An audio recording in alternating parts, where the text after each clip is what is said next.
অৰ্থনৈতিক ক্ষেত্ৰখনত ভাৰতে ইতিমধ্যে যথেষ্ট অগ্ৰগতি লাভ কৰিছে। অৰ্থনৈতিক উন্নয়নৰ ক্ষেত্ৰত বিশ্বৰ দেশসমূহৰ ভিতৰত ভাৰতৰ বৰ্তমান স্থান ৫ নম্বৰত। ইতিমধ্যে হৈ যোৱা লোকসভা নিৰ্বাচনত এই বিষয়টোৱে যথেষ্ট গুৰুত্ব লাভ কৰে।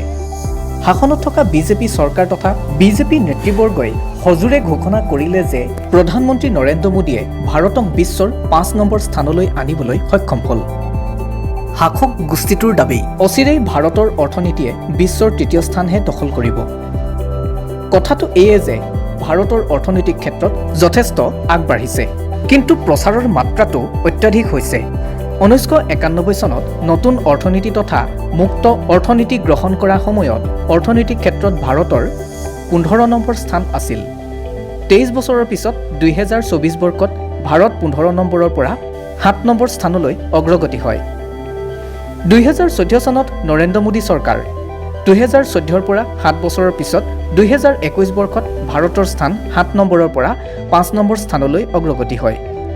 বৰ্তমান ২০২৪ বৰ্ষৰ পৰা ১০ বছৰৰ পিছত ভাৰতৰ স্থান ৭ৰ পৰা ৫ নম্বৰ স্থানলৈ উন্নীত হয়।